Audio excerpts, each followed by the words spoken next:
can be free. I take the weight on my shoulders. I feel the sky come down on me. And I can't hold it much longer.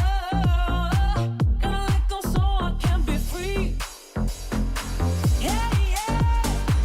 Oh, yeah. Yeah, yeah.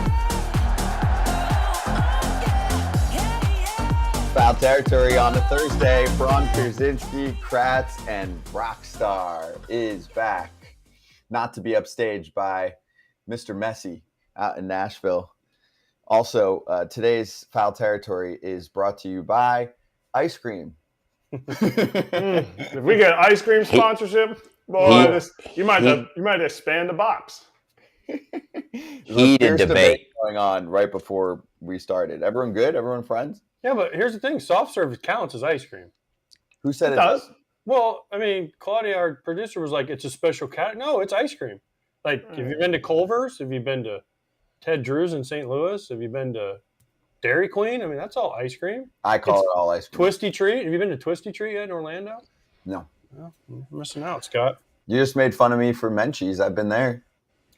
Well, I was surprised. Everyone good? Brock, you good? Yeah, well, I'm all good, Ice man. I love ice cream, all kinds. Soft serve, okay, hard serve, any kind hard of serve. Hard serve. Yeah. Hard serve. Like Ben Shelton in the U.S. Open. Hard serve. Yeah, give it to me.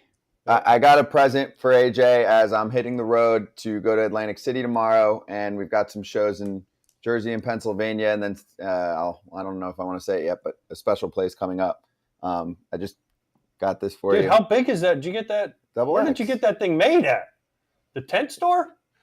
Double X. All this ice cream talk. Damn. AJ can't fit into it. Damn. Yeah, AJ's talking about dipped cones. Oh. He's gonna need a few more to fit in that thing. Seriously. Well, it's actually perfect timing. Lance Lynn is joining us later, and this might be. Also, if you're listening to the pod, I mean, it's a double XL. It looks like it runs large. Yeah. That shirt. We'll see. We'll try it on. What size did you buy, Scotty? I got a medium. It's beautiful. He got his at baby gap. I do. I'm 50-50 between larges and mediums in my life. Also, for Oakland A's fans, it's okay. You can emo eat a little bit and go through tubs of ice cream. Being that your owner doesn't love you, it's bullshit. We're here for you always. So just want to let everyone know. And on that topic too, let's charge the damn mound because it's just so fitting. I give you a shirt that you think looks like it's a little too large, and we're going to get to Chas McCormick in a second. But first, on the positive side of things, what? I can't even wait to get into this because it's unbelievable. It's going to be incredible. Okay, but let's do the positive stuff first. And by the way, our Rangers-Astros conversation got a lot of love on YouTube. So as opposed to the day before when we went over the Dodgers and Braves, Rangers-Astros was very highly sought out yesterday. So let's keep this streak alive, shall we? The Astros are better than the Texas Rangers, Brock. Newsflash. They beat the shit out of them. Wasn't close. And I'm hurt a little bit because I picked the Rangers, optimistically picked the Rangers to win the West. I think that ship has sailed as of right now with the way they're playing, but the Astros just absolutely went into Arlington and kicked ass. I mean, not even close. So Rangers got to figure something out, and hopefully they do because they're out of the playoff picture right now. Yeah, they were outscored 39-10 in this series. I mean, this was one of the more lopsided regular season series that had hype to it that I can remember. They also out-hit the Rangers 50-22. They smashed 16 home runs in 3 games, and their lead in the AL West is 1 game over Seattle. It's now 3 games clear of Texas. Jose Abreu had not 1 but 2 home runs, a grand slam in the third off Scherzer, then later a 3-run homer. Justin Verlander's frenemy, Max Scherzer, was not nearly as good as JV. So here we go. If we needed a bigger reminder that the entire American League runs through Houston, the stage was reset again this week. I mean, Chandler Rome said it best. This was an ass whooping. Yeah. Like an ass whooping. And it started the first day. And you're thinking, if you're the Rangers, you're thinking, all right, we got Eovaldi coming back. We got Scherzer pitching the last day. This is our chance to, because they had beaten Houston the series before in Houston. I think they swept them. And you had the beef. And they had the beef with Simeon and Maldonado and They should have Framber brought the beef Valdez. back. Well, there's no way. If you're the Rangers, you can't have any beef. The only beef you have is with your own team when you get outscored 39-10 and give up 16 homers in 3 games. But, man, this was just the Astros saying, listen, it's still us. It's still us in this division. It's still us in this league. And if you're the Rangers, I mean, I talked about it all week that they look like a dead team. I mean, you go out and give up this many runs 3 days in a row, it's hard to look like you have any energy. But, they needed Scherzer to step up. He did not yesterday, and hope he's healthy. But this was rough. This was rough on everybody, and you could see the look on Bruce Bochy's face. I think it was pregame yesterday. Someone tweeted out him talking before the game, and it wasn't a very confident look on Bruce Bochy's face. And to see that's tough for the Rangers. They're searching for it. They are searching for it. If this was September 25th, I'd be more worried. But I think like the player side of me says, okay, you hope for an off day, you get it. Now you're like, okay, we got to get it going. But especially after coming off the sweep that they swept them, the Astros got swept by the lowly Yankees. Coming into this series, you're like, okay, like this could be the chance. And they got minus Marcus Simeon, they did not show up. There was no pulse anywhere in that pitching staff. Austin Hedges. Bottom half of the lineup. Austin Hedges did all right. He's their best pitcher. The Hedgehog. He's definitely down for a couple days after 2 appearances. Well, he doesn't play because they have Heim and Garver, so he doesn't catch, so he might as well pitch now. You might have. Well, I think you got a lot of guys on the Rangers who just haven't been there before, right? I mean, you've got Seager and Simeon up the middle. Not a lot of guys on that roster have played meaningful games. I'm talking everyday players. I mean, you've got some pitchers on that roster who have been there, done that before. But new territory, I feel like, for the Rangers, and they're going to need a big momentum swing here to get things going back in the right direction. That's why they needed Scherzer last night. Scherzer's been there. Scherzer was the guy. That's why I doubled down on my bet last night and I had it flipped. If I would have thought less of Scherzer, I would have given him less strikeouts. I thought he was going to be the guy last night, and it's like it's even more deflating. Yes, they lost. Yes, they lost these 3 games, but now you're like, oh, we got to wait 4 more days for our Scherzer to get back. Like, well, Evaldi pitched. Don't forget, Evaldi didn't pitch well. Montgomery didn't pitch well his last time through. He got whacked by the Twins. Scherzer got whacked. I mean, Adolis got hurt too. That's what I was going to say. Is there an update on him? Have we seen an update on him? Right knee discomfort. He left the game. I mean, we're still hours out. He was like slamming his glove into the ground. Remember when he jumped to get the home run? I mean, that was Brantley. Yeah, Brantley wrecked him. Brantley came back off the IL and was like, I'm just going to hit and wreck there everybody. you go. I mean, there you go. Houston, right? Here's Michael Brantley, by the way. He hasn't been here. He hasn't been here all year, but he's going to come in and get 2 hits every game because he's the most professional hitter I've ever seen. Ever. So, I mean, just legitimately comes in from not playing and 2 hits. And, I mean, he's going to add depth to that lineup. And Houston's going to be scary again, man. I think everyone's getting tired of saying Houston's the greatest. And, we want to see other teams in the ALCS, but Houston's good, and they continue to get better. Best thing to happen to the Rangers yesterday, the Blue Jays embarrassingly losing to the Oakland A's, not putting up much offense, and really not having a good series. They barely won that first game of the series, too. So we'll see who limps to the finish line. Also, transitive property, if the Yankees swept the Astros and the Astros beat the shit out of the Rangers, the Yankees – nope, don't even go there. I'm just kidding. Sarah Gomez in the chat right now. You know where I was going, right? Yankee fans think they're great now. We'll talk about it just tomorrow because the when Martians Todd's back. on. True. Sarah Gomez in the chat said, Rangers may not have done well since I thought their stats away were actually worse, but at home they play extremely well. Is it the motivational home environment, or am I wrong on the assessment? I personally, Sarah, don't think it has much to do with home road. Maybe they play a little bit better at home. Their pitching has crumbled. And that's it. That's their the lineup story. has crumbled. Their lineup has crumbled. It's not just their really pitching. Crumbled. No, but their lineup, again, I hit on this yesterday. Their 7, 8, 9 is awful since the All-Star break. I mean, you look at their numbers, Tavares, Duran, and whoever else is out there. I mean, whoever that was, without Young and without some of these other guys, it is absolutely awful. They can't do anything. They're all hitting like 100 since the All-Star break. And Bruce Bochy has got nowhere to go. So he's trying. He keeps running them out there, giving them confidence. I know they've had meetings because Boch was like, we had meetings. I don't know how many more meetings we can have. But he's like, we've had offensive meetings. We've had hitters meetings. We've had pitching meetings. We've had this and that and blah, blah, blah. He's like, I don't know. He's like, we're trying. We're giving everything we got. A guy, he's like, manager speak. Well, we're playing hard. They're still trying. They're competing. But you could tell, like, these guys are lost. And it's sad because July, 6 weeks ago, you would have said, oh, these guys are cruising into the playoffs. Mm-hmm. You know who else they missed, by the way? Josh Young. It's huge. Yeah. Josh Smith playing third base yesterday. Yeah, I'm looking at the bottom of the lineup after Heim. Got Jankowski, who's a sub 700 OPS. Josh Smith, who's in the low sixes. But that's not Duran. Duran wasn't even in there, and he's the guy that had been filled in for him so well.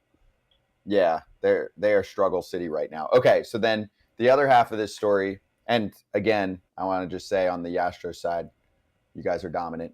Keep doing you. You have so much depth that Chas McCormick has really been a star in this league, and he's been benched for having too big of a sell shirt, Oakland A's sell shirt, having too much ice cream. I'm only half kidding. So there's a lot to get to in this article from Chandler Rome of The Athletic that some people internally with Houston are pissed that Chas McCormick is not playing every single day, which is, of course, what he wants to do, because there are some rumors that Dusty Baker thinks that he's a little chunky. And I'll go through some quotes. This is the shot fired from me, from Dusty. It's easy if you got a Julio Rodriguez, you just put him out in center field. What? Chas is third on the team in OPS. He has a 50-point edge on Julio in OPS. I would say they're pretty comparable defensive players. We looked through metrics. They're pretty comparable if you look at numbers. Chas looked pretty good saving their ass in the World Series with that epic catch last year. I'll give you a little more context. And I know AJ is frothing at the mouth to dive in here. But Dusty was asked about the weight situation. He's like, no, why would you even ask that?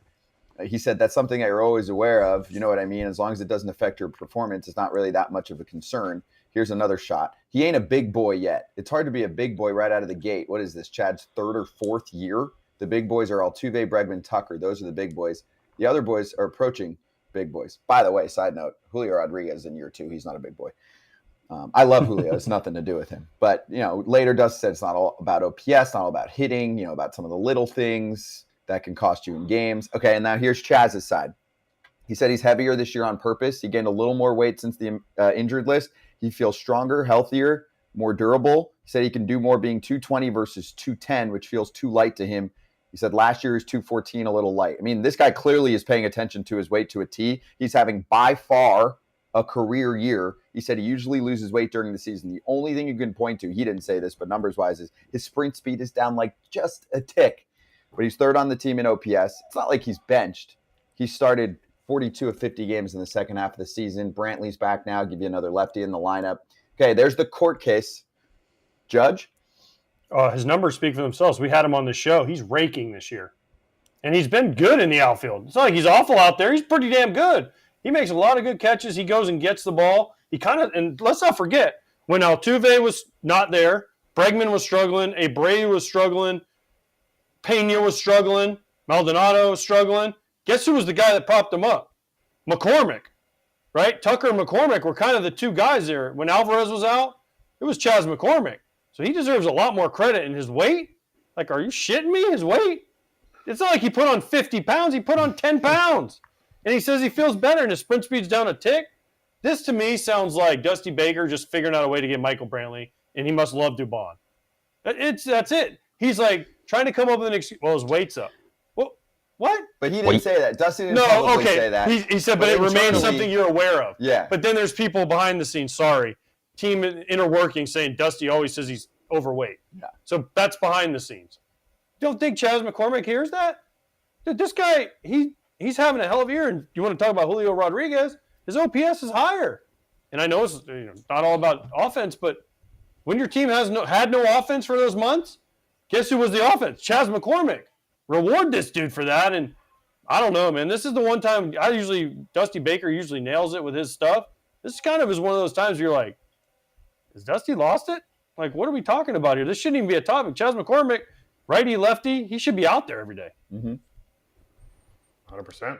I think this is I think the negative of a player's manager. We're obviously just speculating at all this based on what Dusty's saying, but a player's manager usually is somebody who is talking to guys and is always like aware of things. And if you get this in your head that somebody is, you think Dubon is better than him, you think even though the numbers would not say he is, even defensively the numbers would not say he is, like, you can't get away from that. And I think that's a downfall of some players, managers. You look back at times when guys played guys too long because they thought, oh, well, this was the reason. I just feel like he could have stopped and been like, why are you asking me that? Next question. And then he just let it out. I don't think there's I don't see any reason why this guy shouldn't be getting 145 games of at-bats. Well, my thing is, why is it coming public? You know, why is this the thing that's being talked about? You know, and if Chas McCormick is on the heavier side or whatever, like, why can't we just tell him, you know, behind closed doors and not blow him up,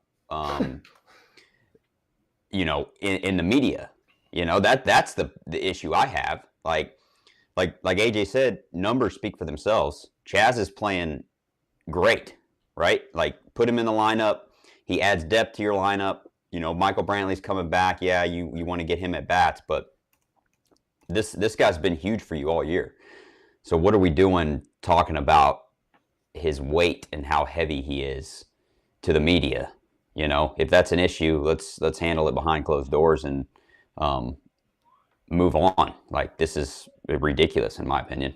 You're saying, why are there people internally talking to a reporter, like within the team? Yeah, there's not public quotes on it, which always drives me nuts too. But I understand. Dusty said it though. But here's the thing: Dusty said it. I mean, he pretty much said it. That's something when he asked, "Why would you even ask that?" And then the next quote is, "That's something you're always aware of." If you know what I mean, like, he's saying it without saying it. Yeah. And the quote you said about, you know, it's easy if you have a Julio Rodriguez, you know, you put him out. Like, what are we doing? Like, why are we saying those things? You know, I mean, Chas McCormick has been a good player for you this whole year. He's been a huge part of your offense when guys weren't playing well, and now we're gonna call him fat and tell him, hey, you're out. You know, I mean, it just doesn't make any sense to me. So what's the next layer then, Brock? So let's put you in this spot, okay? You're Chas right now. You have not signed a big contract yet, right? I think he's maybe in RB1 or maybe approaching RB1. Yeah. What do? Do you go to Dusty and say, hey, dude, I know you've started me in 42 out of 50. It's got to be 48 or 9. I'm kicking ass. What else do you want from me? Put on a little weight so that I can have more pop. It's working. Fuck you. Yeah. I mean, I think you said it. I think Chas sounds like he knows what he's doing and what he wants to do. I think as you grow as a player, you learn certain things about you, your body, and what it takes to get through a full season. And he thought, you know, adding 10 extra pounds would help him, you know, stay healthier and stay on the field more.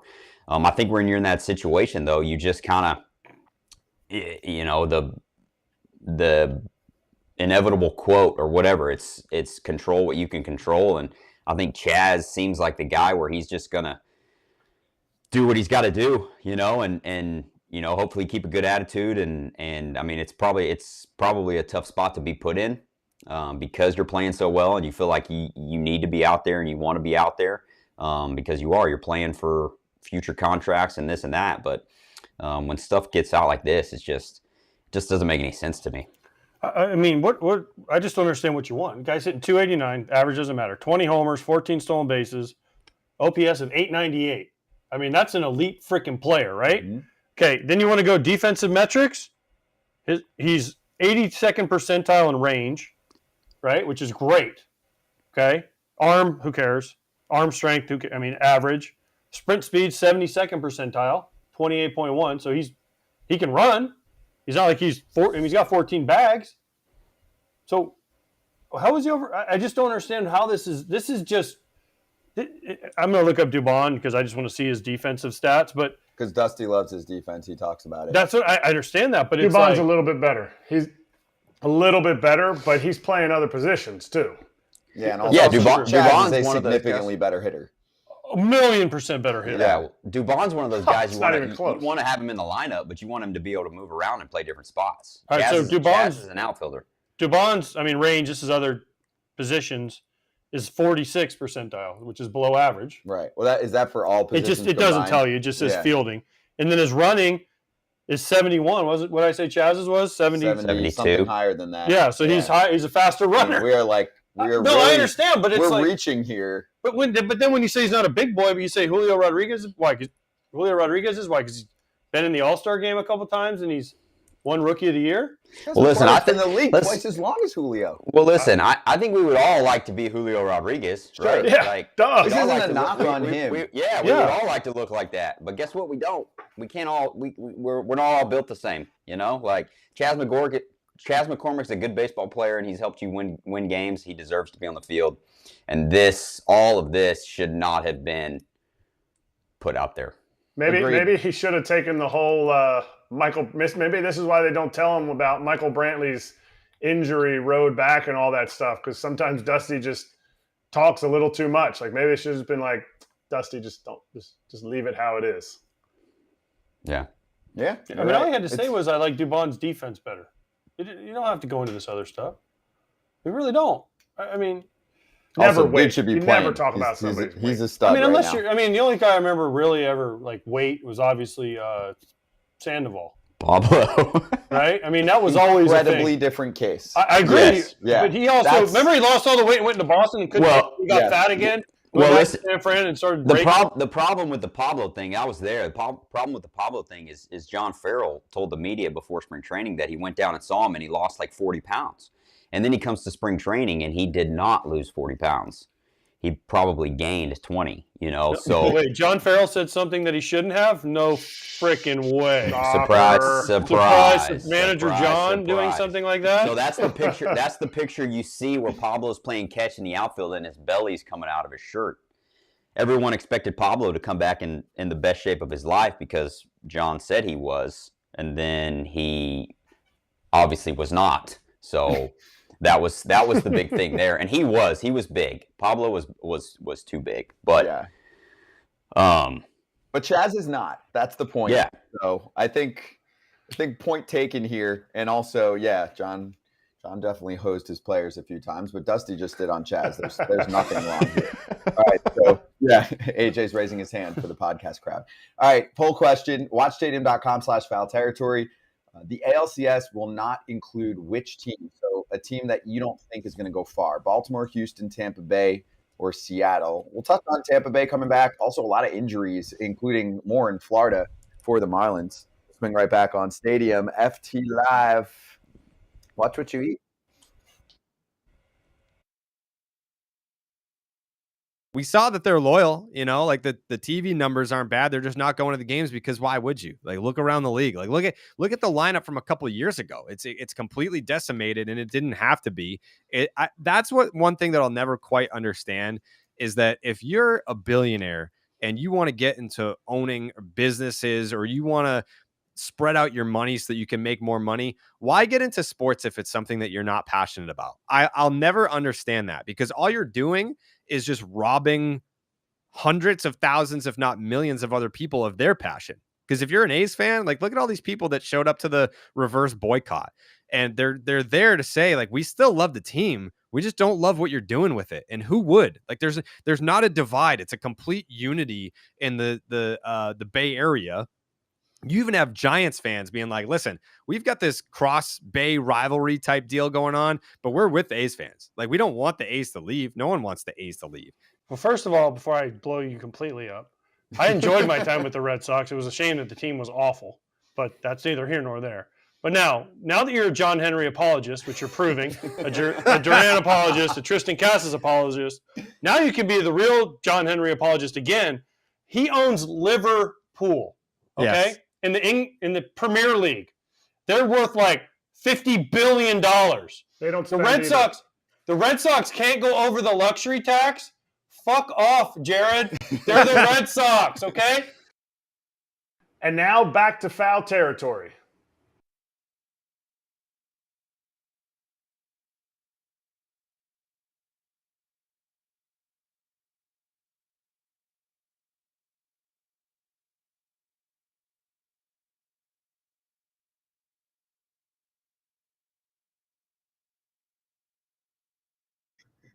Back on FT Live. By the way, just to give you an idea of who's coming up on the show, Jon Frisch, who's on the Locked On Angels pod, which Kratz and me went on, it feels like years ago, to talk about Tim Anderson and the Angels needing help. No, those guys don't. Those guys are great. I listened to them quite a bit when the Angels were good. Sorry, I quit on the Angels a while ago, so I haven't been listening as much, but those guys are really good. They're very well prepared. They watch every single second of action. So we'll talk to John. Tom McCarthy of the Phillies, calls to the Phillies games, will join us, and Lance Lynn later on the Chas McCormick fiasco, our don't make fun of my weight specialist, Lance Lynn, who had his own situation to deal with earlier in the year. So we'll get into that. And obviously Lance a little more outspoken than Chas right now. He's gotten paid. He's been in the league for a while. Let's get to a very skinny dude on the mound, and Tyler Glasnow, who threw a career high tying 14 strikeouts in last night's win. And he's the first player in team history to pull that off 2 times in his career. He did that a couple years ago. Glasnow's been, since he's back, not only pretty good and getting better, but also pretty durable. I know he had some issues right when he first came back, but it's a good sign that heading into the playoffs, this is a guy that you can actually ride for some significant innings. You don't have to be like, he's just coming back. We got to be careful. We can only use him for X amount of innings. So that's a good sign. Before we get into the rest of this one, let's cue up Trisha Whitaker talking to Glasnow postgame, who I give credit, does not give just the boring answers. You got you to feel fully healthy and full go, especially in September at this point? Yeah, it feels good to feel good, I guess. I think before I was always having elbow issues and I'd get around this amount of starts, and even before that it would just not feel great. And I think having a new UCL has done me a lot of good, and it feels a lot better to have one than to have one that doesn't work. Last thing for you, your assessment of this team in September. The bats seem to have come alive, back to what they looked like early in the season. The bullpen has been lights out. What are you seeing? Yeah, I think it was only a matter of time. When we had a little rut there, everyone kind of knew internally that we're going to start hitting again. And I think, everyone's kind of clicking on all cylinders right now. The offense is doing great. Bullpen's been phenomenal. It's very encouraging, so I hope we can just keep it going. Tyler, congratulations. Thanks for the time. Thank you very much. Appreciate it. Guys, back to you. Here's what I learned. Better to have UCL that works versus UCL Yeah. elbow that does not work. And it feels good, and it feels good to feel good. That's right. By the way, I haven't seen Oppenheimer yet, but I want to know why he made that movie 3.5 hours. Who, Tyler? Yeah, because he looks like the guy in I Oppenheimer. know. Oh, you missed it. You weren't with us. Yeah, when we spoke to him. He was great. But so are the Rays. That's the thing. Wander Franco, I would say basically a 0% chance he's back. Maybe less than 0. Oh, he's not. That he's back this year. Yeah, I would say negative. Whenever. I would say negative This year, 0%. for sure. This year This year he's done. Okay, This year, him and Julio Arias have about the same chance of playing this year. which is 0. So Wander's not coming back. Shane McClanahan, who's your co-ace with Glasnow, or at least I would say probably ace in terms of what he's done the last year and a half. He's gone for the rest of this year for injury. Drew Rasmussen, Jeffrey Springs. You look at the Orioles side; they've been super healthy, and they're a They younger lost team. Bautista, though. That's a big That's their big loss. That's a big That's true. Rays have lost more, and guess what? The Oh. Rays are playing ball. Here's the thing about the difference, though, is the Orioles have been good healthy, but if you go starting pitcher just stuff-wise, you're going to take Glasnow, Rasmussen, McClanahan, Savale, Eflin over Bradish and even Kyle Gibson and the rest of those guys in Baltimore. Yeah. I'm sorry. It just is. It's just pure stuff-wise. And then the way Kevin Cash deploys his bullpen, kind of non-traditionally with whoever he brings in to do whatever he does, it always seems to work no matter how many guys they lose. So it's pretty amazing that the Rays are where they are. But, if you had those guys all healthy, that would be a real – wow. Who do you take out of the rotation? Well, that's why we were so in love with them, Kratz, in the beginning of the season. And then they went through these injuries, so they lost some of their luster. But it's still a pain-in-the-ass playoff team that people are not going to want to face. Not going to want to face them. Issue that I see with the Rays is the wear and tear from the season. They're really hitting right now.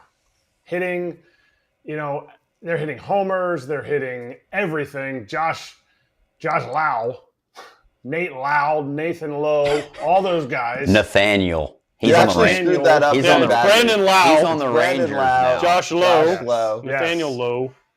Brandon Lau is a guy that he can take a team. The issue is when he gets to the playoffs, is he going to be that hot guy in the lineup? Is this starting rotation going to be allowed to go to the 5th, 6th inning? Because with a really strong bullpen like they have, is Cash going to just pull the hook on some of these guys because, we don't know them? Or would it have been bad if he had Rasmussen, if he had McClanahan, if he has Glasnow, those guys out there, is he going to pull the hook on a Zach Littell too early in the playoffs and start wearing these guys out? Because they have a huge lead, but that huge lead, I think they're like up 8 games now in the wild card. They can't just rest their bullpen guys. They lean on their bullpen guys the whole way. Are they going to get too tired? Well, are they trying to win the division? They will obviously want to win the division. Yeah. I don't think they're 3.5 back.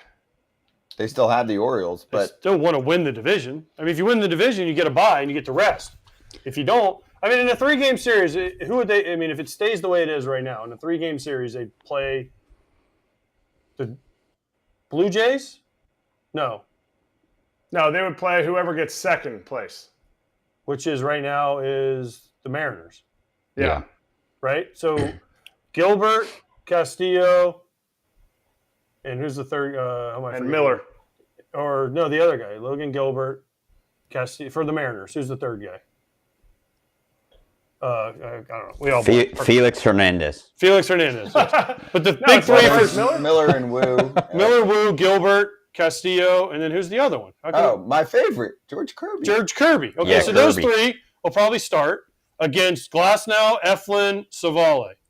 That's a pretty damn good pitching matchup. And I would say the offenses are pretty close. The offenses are very similar. Yeah. I mean, that's kind of similar. kind of similar. That's a That's a hell good of a matchup. wild card best out of 3. I mean, I don't know is. where you would even start with that. And both pitching staffs were kind of built the same way Mhm. in the sense of like their starting pitchers go whatever they go. Now, I think this is where Seattle has the advantage because they haven't just crushed their bullpen, but their bullpens were both built the exact same way. Oh, you don't want him? We'll take him. 0.2 ERA. Oh, you don't want him? We'll take him. Trent Thornton's out there. He's got like a 1.4 ERA. Sean Armstrong's in Tampa.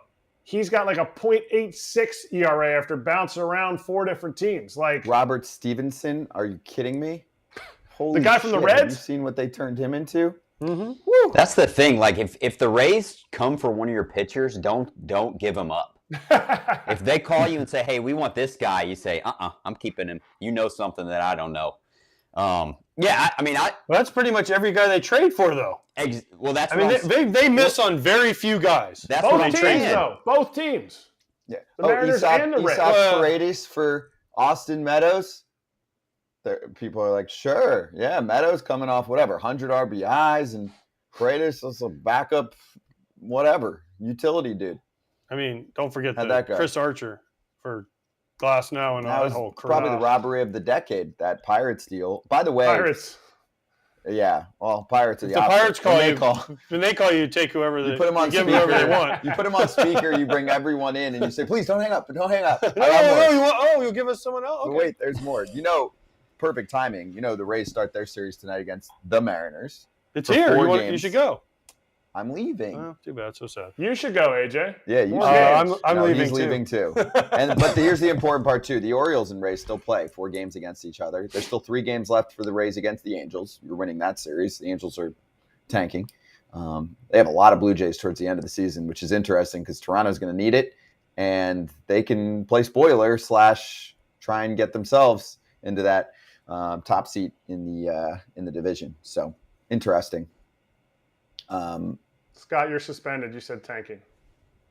Well, also, I should say that the Rays have won 14 of their last 15 games at home against the Boston Red Sox, which is like almost the exact same thing that the Orioles broadcaster said when they were Now you're down there. definitely suspended. You're suspended from my house, Scott, for at least 2 weeks. I thought you were going to say I can't get the Orioles broadcast job. So sad. Which eventually is going to be a volunteer job, by the way. Eventually, they're just going to say, "Who wants to come to?" It's not no knock on the broadcasters. Just John Angelos kind of believes that broadcasters shouldn't really be paid much. So there's that. Anyway, let's swing back, and we will bring in Jon Frisch on those Angels. The Locked On Angels podcast leader joins us next on FT.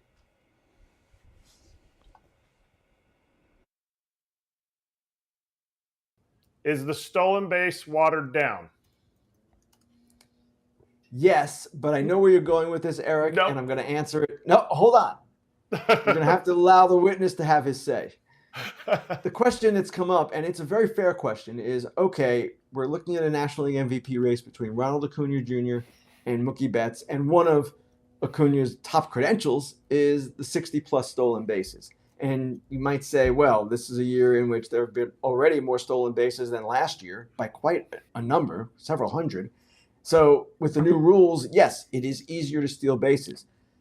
The reason why I don't know that it's a valid argument against Acuna or to hold against Acuna is because he is the league leader in stolen bases. You have to have context, right? Well, he is the one who is at the top, regardless of the rules. That's him this year. So 30-60, if you want to diminish it because of the new rules, I understand that, but he still is quite an impressive MVP candidate. When I wrote what I did, immediately there were some comments, you hire the best person. That is not what this is about. Actually, it is what it's about long-term and ultimately, but what I'm talking about is the process itself.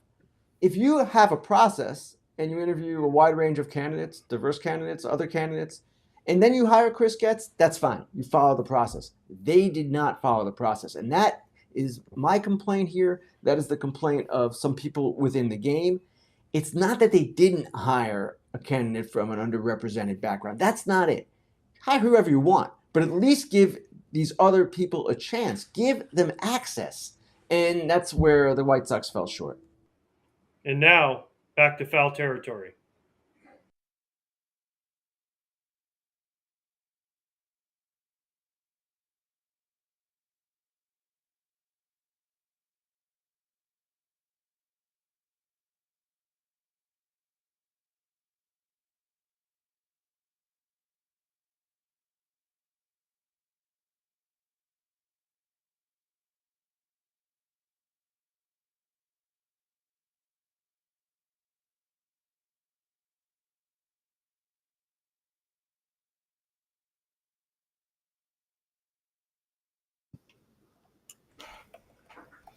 Back on FT Live and bringing in our first guest today. He is the leader, the host of the Locked On podcast for the Angels, Locked On Angels, with his brother, Mike. Jon Frisch joining us right now. Also, you can follow him in a number of places, but I'll throw out at Locked On Angels, at Super Halo Bros, and Kratz and I were on his show earlier, and very happy to return the favor now for a little obit a few weeks late.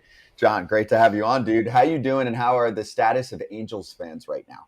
Man, we just want to watch good baseball, dude, and there's just no good baseball being played. Can somebody tell me what it's like? Because I haven't seen good Angels baseball in about 10 years now, and I think all Angel fans are feeling the same way. We are just so down in the dumps. Mike and I keep joking that, hey, we're watching the games, so you don't have to on Locked On Angels. So tune in, and we'll give you the recap and talk about what's going on in Angel Land. But good grief, man. Just what a disaster of the last month and a half it's been for the Halos. Which one is the most frustrating for you? Is it Anthony Rendon, no habla inglés? Is it the newly created dump deadline with them getting rid of everyone just weeks after acquiring everyone? Is it for someone like you who's been, watching every inning for such a long time and will continue to do so painfully now for the next few years, especially the fact that they are not thinking about their future at all and thought that they were good enough to be in a spot to acquire a few pitchers and now set themselves even further back for the next few years for a probable rebuild at this point? And maybe I'm missing something. Yeah, that waiver wire dump. I understand. Don't get me wrong. Like, I understand the idea of getting below the luxury tax, which it's still kind of questionable whether they have or they have not.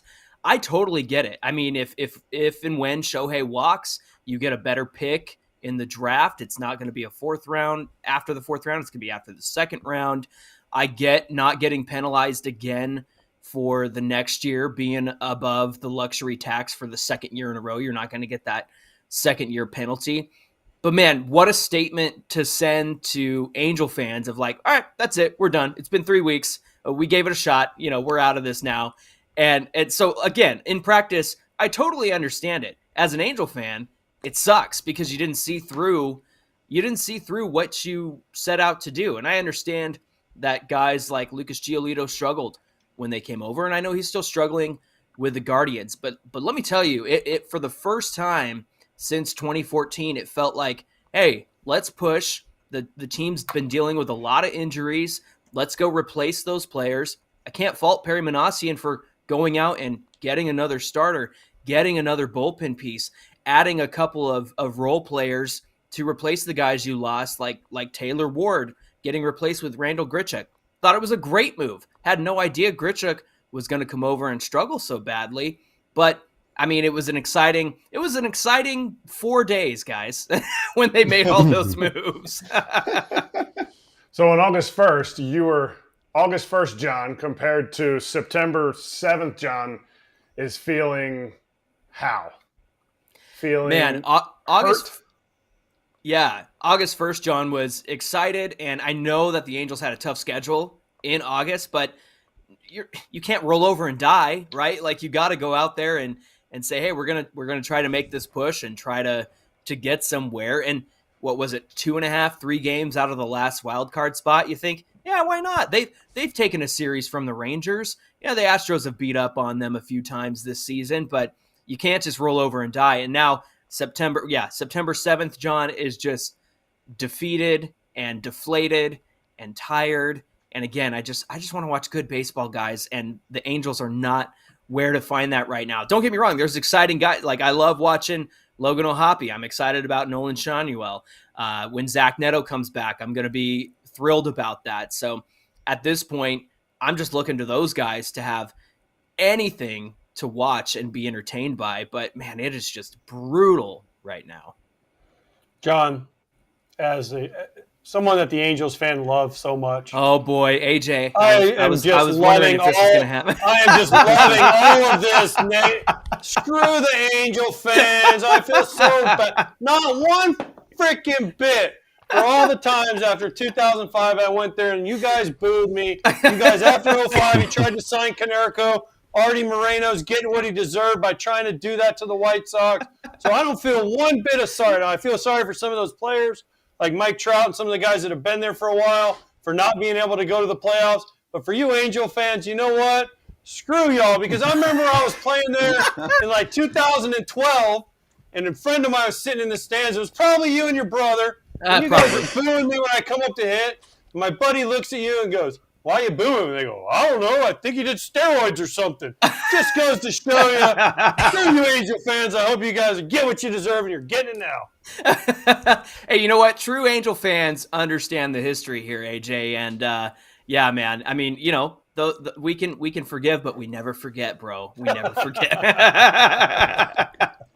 AJ, that's not a very good, come at somebody saying that you booed me, because didn't you get booed pretty much everywhere you went? Oh, man, Anaheim was extra special to me. Were they? Oh, they were bad. Wow. More than Chicago Cubs? It was pretty close. I'll tell you what, though, Angels, if you get to the game early and you see them run out on the field and you see their video calling all Angels, that's good regardless of how bad the team is. That's why I would go to the game. I would be out early in the dugout just to watch the intro video at the Angels game. The intro video is, hey, remember all these good times we used to have? Well, those are far and away distant memories. Those good times are not going to happen. Listen, today. I always have to live with Adam Kennedy hitting 3 homers against me. So I mean, it's Wait, but you guys said dugout, so I want to make sure we get to this. We could show the tweet too, because you guys reposted it from Trent Rush. Tim Salmon and Chuck Finley will be part of the Angels staff as, quote, advisors for this foreseeable future.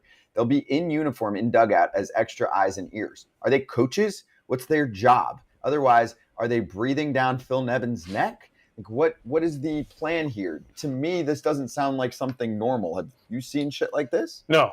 This is Phil. If I'm Phil Nevin, I'm like, what is happening, dude? Like, maybe I'm super hot seat here. Maybe John can explain it, because I don't understand why you would do this. Yeah, the way Phil Nevin presented it to the media, he was talking to Erica Weston and said, yeah, I invited these guys in. It's kind of like when we had spring training and I invited some of those guys to spring training. Now, he presented it as himself, but I don't know, guys. I mean, you're the experts here. Mike and I thought, like, hey, you can't go wrong with Salmon and Finley in the dugout, of course. However, I mean, it just seems like a lot of different voices in the dugout, a lot of different directions. I don't know where this is coming from, if it was Phil or if it was Perry or even Artie Moreno. I mean, you know, Artie was big on bringing Joe Maddon in because he was a former Angel. And I'm not quite sure where this directive came from. Not complaining about it. I love Salmon. I love Finley. But at the same time, it does seem a little confusing, a little wishy-washy. Phil doesn't have a choice. I mean, what's he going to say? That's No, what it don't feels put these like. guys in the dugout? Yeah, say no. And then they're like, Yeah. okay, guess what, Phil, you're fired, and whoever. Okay, fuck you. No, but Fine. I mean, listen, Phil's from the area. I know. He's wanted to be a manager forever. He finally gets a shot, and then this Yeah. is the shit show he has to deal with. Well, because you have to wait out if you can. You got to like grip for dear life and see if you can wait out Artie and hope that Artie sells the team. He's the number one villain in Anaheim. Am I right, John? Yeah, I mean, honestly, I mean, it's there's a great word. It's schadenfreude, and it's taking pleasure in other people's pain. And even though I'm going through it right now, Angel fans are going through it right now. I mean, I think who it hurts the most to watch this team suffer the way that they have is Artie Moreno, and we're tired of the same cycle of, hey, GM, new manager, new GM, new manager, new GM, new manager, and not really investing where this team needs to invest, and that's in its minor league players. We're finally seeing some of that. I mean, I know they're rushing these guys up like Shawniwell and Neto, but at the same time, I mean, if there's any incentive to sell, it's after the performance that they've had.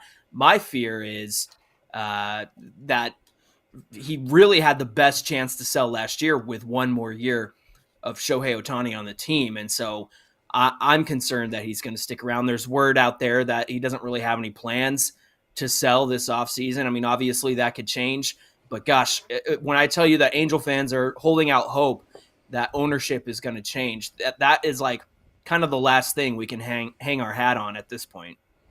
Which would you rather have, the ownership change or Mike Trout get traded and build a World Series team in 5 years? Why you got to do that to me, Kratz? Yeah. I mean, gosh, I mean, yeah, I guess it would be ownership changing over trading Trout. I mean, at the same, like, I can't blame Trout for taking the deal that he did and being loyal, because you make this deal in 2019 and you imagine, like, hey, they just brought in Ohtani. I know that he's hurt, but he'll be back to pitching soon.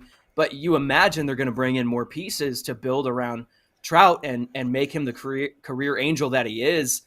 But yeah, if there's a chance that ownership changes, I'm taking that 100% of the time. Okay, so I don't know if you saw when I talked about this, I don't know, a week or 2 weeks ago, whatever it was, about Trout going to Artie Moreno this offseason quietly and saying, hey, dude, listen, it hasn't worked. Get rid of me.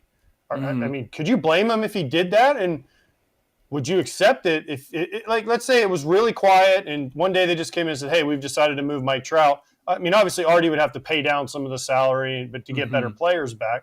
But would you be okay with that as an Angels fan? Man, that would break my heart. But from Mike's perspective, I would totally get it. I get it. Like, you signed a loyalty deal, and you signed your life over as pretty much your whole career as an Angel. I mean, he could probably keep going, into his late 30s and whatnot. But I wouldn't blame him. I wouldn't blame him one bit. They let him down. This team let him down. Ownership let him down. And I just, to try to cram at the last minute to try to do something with Shohei Ohtani in the last 3 months that you have him, that's not good enough. You should have been doing this, you should have done this prior to 2021, prior to 2022. Like, go out and get the starting pieces that you need, go out and get the players that you need. And the Angels just have not done enough, especially since Mike Trout signed that deal. So would you guys boo him when he came back? If he did get traded, would you and your Angel fans, would you guys boo him? Be like, "Oh, we hate you, No, Mike." they don't do that. Only if he was wearing a Pierzynski jersey. That's it. Wait, one more. Who gets booed harder, Pierzynski or Anthony Rendon if he ever shows up again? Ooh, that's gonna be that's gonna be an interesting. At this point, man, I think it's Rendon, just because it has been so frustrating the way he's carried himself with the media. I get that, he's not under any obligation to answer any questions or talk to the media, but Angel fans went from like, hey, what's going on with Rendon? We're really concerned, to, man, this guy obviously doesn't care. It's just like, that's what's coming across to Angel fans. And I hate being the guy who's like, well, I looked at his body language and I read into I hate being that guy, but just the comments and the attitude, it's just, it's frustrating, you guys. It's you want to know how the highest paid player on the team is doing, and if he's making any progress. And yeah, maybe there's no difference, but can you at least say, yeah, nothing's changed today, just waiting it out? Like, the snarky the cute comments aren't cute anymore. No, they're not. He could not care less. John, this was great. I hope you feel at least a little bit better chatting with the guys besides AJ ripping on you. We appreciate it. You can follow John and his brother Mike at Super Halo Bros, at Locked On Angels. Listen to their pod. It's the #1 Angels podcast. Appreciate you, man. Great having you on. We'll chat again in the off season and try and see what you guys are up to. All right. Scott, fellas, I'm going to be over here in a pool of tears. So just keep thinking of us, man. Good. I love swimming. All right. We're thinking about you. We'll swing back and we'll go over our picks for the day. Hour number 2 includes a team in much better shape, the Phillies. We'll talk to their broadcaster, Tom McCarthy, and Lance Lynn later on Chaz Waitgate. You like that?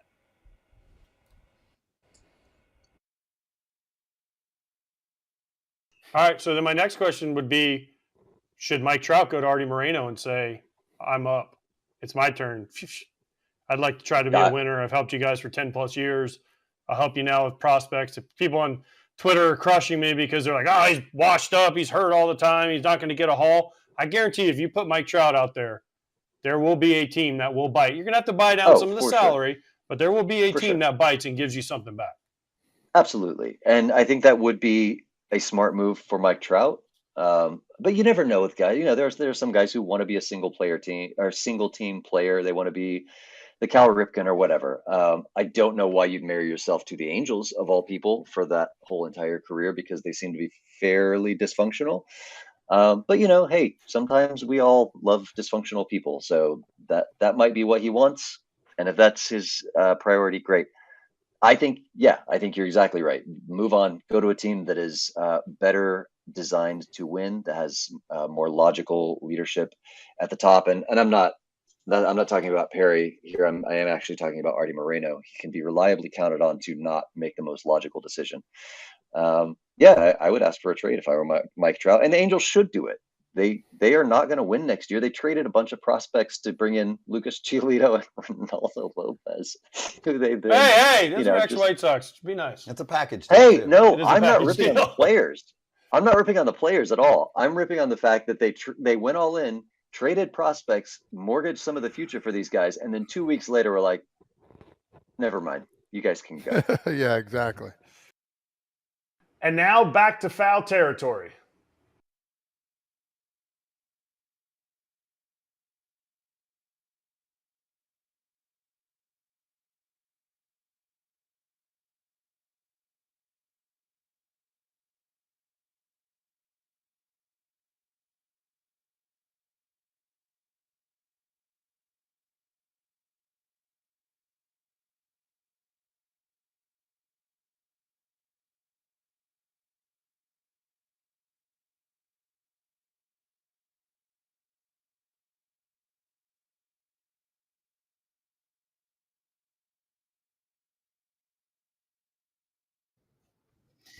Back at it. Let's close up the poll. So people are voting for the Orioles to miss the ALCS out of the teams we gave you: Astros, Rays, Mariners. So people a little down on how far that team can go. We shall see. Let's get right to our picks because we spent a lot of time on Angels therapy. Your Bet MGM locks for Wednesday. If you want to know who's going to win a game, just ask me. No, I'm kidding. Oh my Just god! making sure AJ's paying attention. I got a dub yesterday with the Yanks money line and Clark Schmidt's 4+ Ks. Phillies win for Todd Father. I'm not even going to go over what AJ put together. Dude, mine missed by Strider. You not and sucking. Kratz Everything for your else locks hit. are writing books. It's called a lock, not a book. So you want to do yours? We only Mine's have easy. literally one. Wow, minute. you've changed. Mine's easy. Luis Castillo, 6 strikeouts, and Zach Littell, 4 strikeouts in that game. That's Okay, it. boom, easy. Why have I changed? You're different now that you get some success. You taste the success. Whatever. Hey, that's fine. Yeah, remember when he was losing? Oh, I don't want to make a pick. I'm scared. Now, I won 5 in a row. Everyone follow me. I show up every damn day, and when I suck, I say I fucking suck, just like Lance Lynn says that. I've won 12 of 14. What do you got, Kratz? Braves run line 1.5, and the over. I bought it down to 7.5 runs plus 110. I don't know if it's going to win. We'll see. I'm not Scott. Probably will. I got the Dodgers beating the Marlins tonight. I like to bet on the Dodgers. That way, if they lose and I lose money, I'll just call Mook and tell him to pay me back. Do not do that. That's illegal. Don't do that. That's not really that doesn't really happen. Mookie does not bet on baseball. Everyone. He will be able to qualify for the Hall of Fame. He does not really pay me for making bets. That was a joke. There's no talk of that. I am telling you, though, Dodgers money line to avoid the sweep. Pepio, good in a small sample size. Kratz picking on Wainwright. Kratz picking on Wainwright. Yes, he is. It hurt. I know. It hurt. I'm sorry. I know. Bonus code is foul. Download the app, Bet MGM, on iOS or Android. Sign up and deposit at least $10 into the account. Place your first wager. Receive up to $1,500 back in bonus bets if that bet loses. And if the bet does lose, your bonus bets will be available once your wager is settled. Gambling problem or concern? Call 1-800-GAMBLER. So when we swing back, we are going to talk Phillies with Tom McCarthy. I read a little bit about Bryce Harper's voyage to first base. It's going pretty well. Lance Lynn will join us later on. We'll play a little Immaculate Grid. We'll get to some Marlins injuries that suck if we have time. And we'll take callers at the end of the show if you're listening on AMP. Nobody call. See you on Foul Territory's YouTube channel now.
So I can be free. I take the weight on my shoulders. I feel the sky come down on me, and I can't hold it much longer. Gotta let go so I can be free. Yeah, yeah. Oh, yeah. Yeah, yeah. Oh, yeah. Yeah, yeah. Oh, yeah. Yeah, yeah. Hour 2, I don't know how we top hour 1. Braun, Holt, Kratz, Pierzynski. You think I got cocky now, Kratz? You're just a little different. It's okay. Big Leagues changes you. Big Leagues changes you. Follow my bets. All right, hour number 2. In about a half hour, we'll talk to Lance Lynn. But let's kick things off with some Phillies talk. The great voice of the Philadelphia Phillies.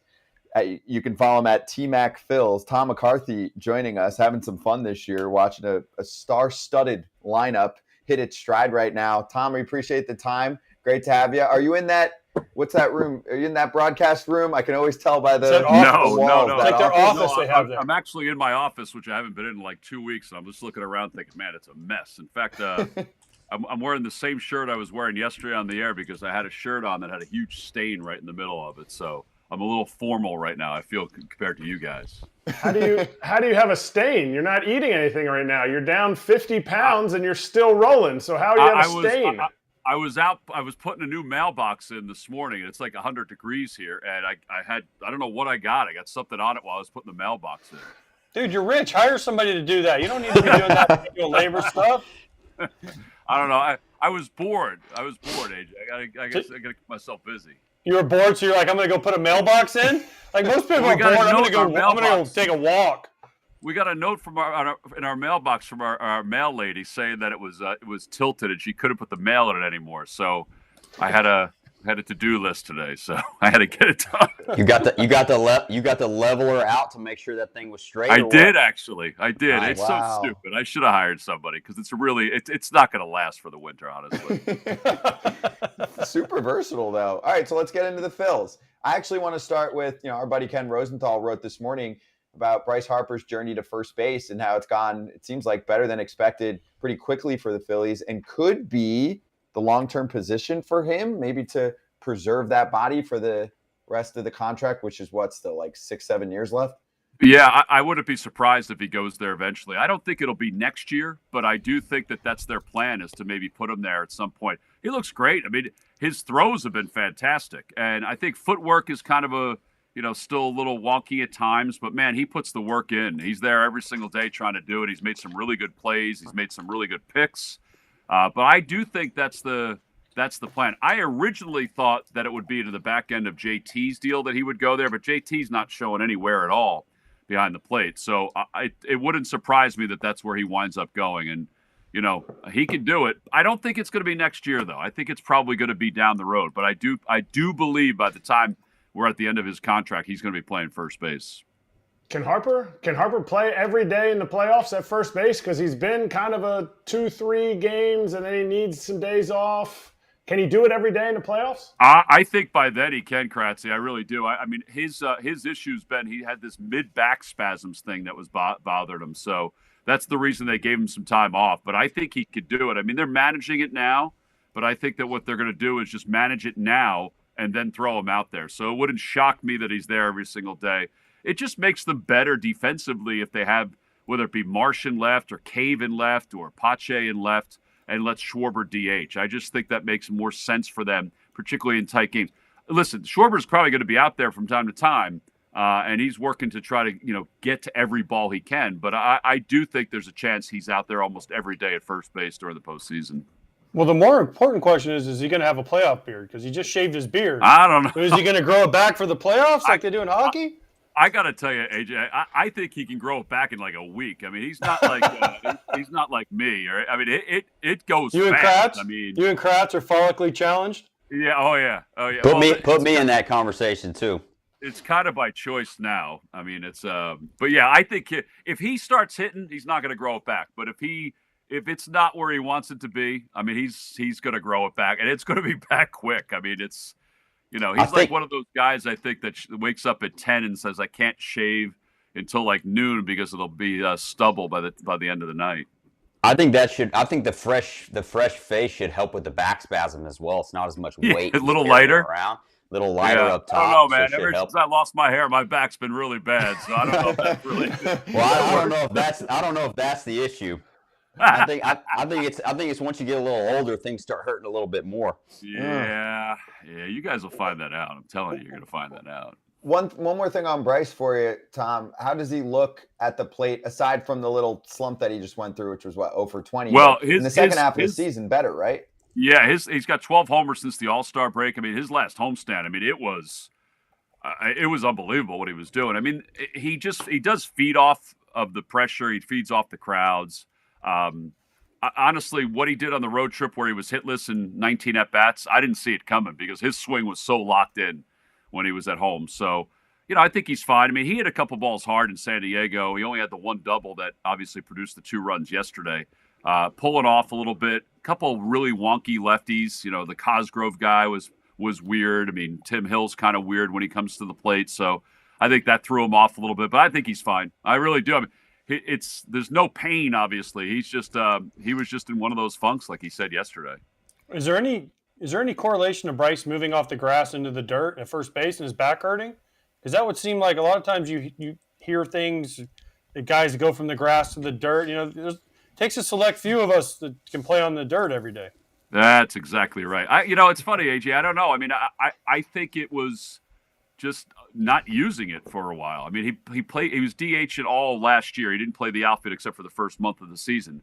Yeah, I just think it's getting legs in shape, body in shape. I mean, he's in great shape, but I think that, there could be some correlation to it. They didn't play him in Toronto at first base because they didn't want him to go on the sponge at all, on the turf. So, I mean, it could be. I mean, it could, but I think it's also just getting legs into it a little bit more. I want to ask about Trey. I mean, obviously we know how good of a player he is. We all figured he would turn things around. For me, from the outside looking in, that ovation he got in Philly was so cool. You don't really see that a whole lot with a superstar player. I feel like most of the time, if you're not performing, you're going to get the boos as opposed to the cheers. I'm sure that made him feel comfortable and better about his situation. And since then, man, he's been on fire and the player that we all thought he would be. Yeah, I mean, he thinks it's sort of coincidental publicly, but I do think privately that there's an acknowledgement that night when he stepped to the plate, it did relax him a little bit. I think it relaxed everybody, quite frankly. You know, they did it last year with Bohm. You guys remember when Bohm said, "I hate this bleeping place"?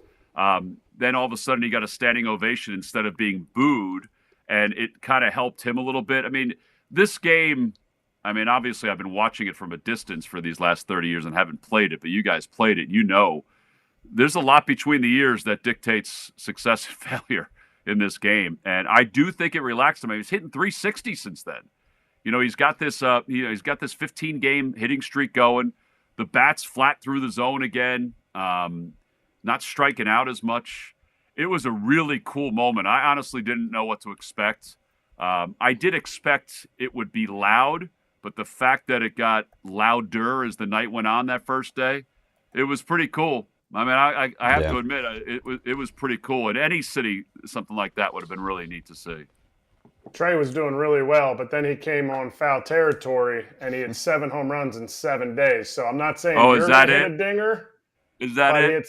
That was it. So I'm just saying. Put him in the lineup. Call of his life tonight, Tom. You're going to have the call of your life. Yeah. I mean, well, listen, the mailbox went in pretty good, so maybe that was kind of foreshadowing. Wait, who do you have tonight as your partner? Actually, we're off today. I had to think about it for a second. We're off today. Crux this weekend. I'm doing Friday's game, and then I got to do a football game on Sunday on CBS, so I'll miss Saturday and Sunday. So, Kruk this weekend, and then Schmitty on Sunday. And James Lofton and AJ Feely are my partners this weekend for the NFL. What, did Ruben get fired?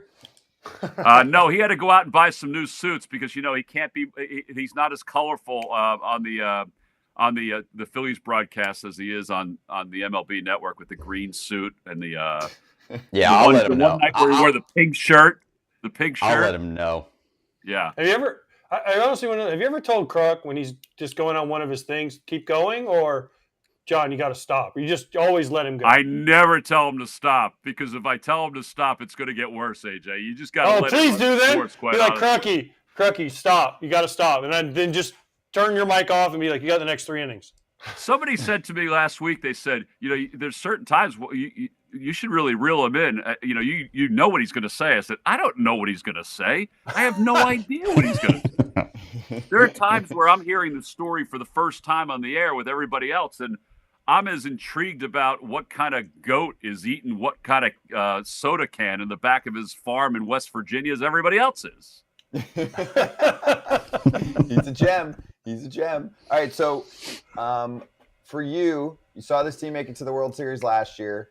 To me, this team looks just as good as, if not better, this year. So do you agree? And what should the Phillies be concerned about come playoff time?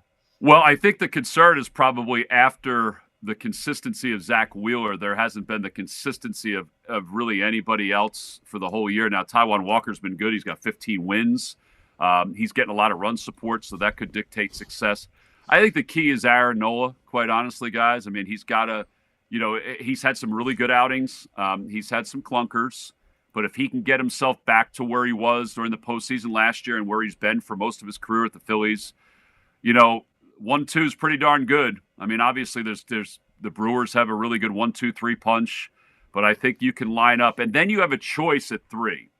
You could either do Walker, you could put Ranger Suarez in that spot if he's healthy, or you could put Suarez and Lorenzen in the bullpen where they've thrived at times in their careers. So I think the key is going to be Nola, and then you can kind of feel your way through the number 3 and even the 4 spot. What are the chances the Phillies re-sign Nola or Rhys Hoskins? I think a better chance to sign Aaron than Rhys. I mean, I would love Rhys to be back. He's one of my favorite players next to you, Kratzy, that ever has worn a Phillies uniform.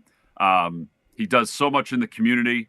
But I do think we just talked about Bryce sliding over to first base. I do think that they have guys that they can put at first and maybe money spent in other spots, but they miss him. They really do. They miss his stability in number 2 spot, and they also miss because what he gets. You guys know how hard it is to find 30 home runs. I mean, I don't care what team it is, but I think it's more probable they would sign Nola than Rhys, unless Rhys is a 1-year incentive deal. But I think somebody is going to give him what he's naturally worth in the open market, even with the knee injury. How fun has it been to cover Dave Dombrowski since he's come over here? I mean, he is a gunslinger, right? He's aggressive in a front office role where I feel like a lot of the dudes nowadays are way too careful and too calculated on every single little thing. Everything is a spreadsheet. And I feel like Dave just has the blend going on for a long time and should continue to get that respect where, hey, like the Phillies were spending money before he came over here. They went through the whole building process and barely got anything out of it. And then Dave comes over and he's like, cool, here, World Series team pretty quickly. So got to give him credit there where most guys, around the league are like, oh, we're doing this 5-year process, 7-year plan. Like, screw that. Yeah, I think that there's a combination to it. Honestly, Scott, I think it's the combination of Dave and Rob Thompson because they do have the new school stuff to it, the analytics part of it, which you have to have some kind of a base of that. But they're also, what are my eyes telling me? What is my feel? What do I think we need? He's been great. I mean, he's been stabilizing. And I think you couple that with the way Rob has handled the dugout and the clubhouse.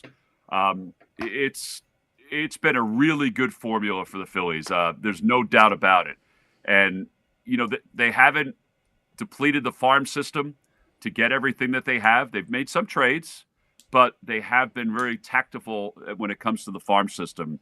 But listen, he's a Hall of Famer.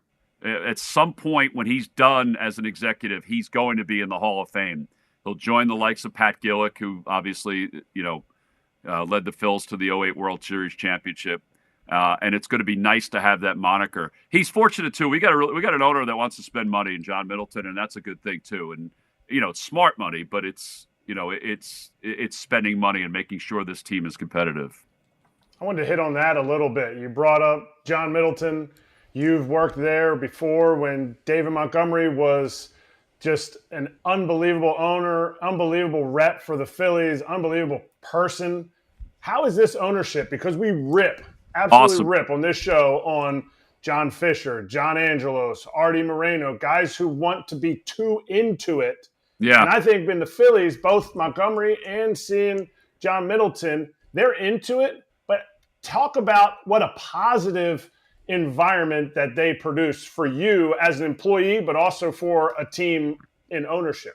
Yeah, thanks, Kratzy, for asking that question. I mean, it's always been that way. It's a family.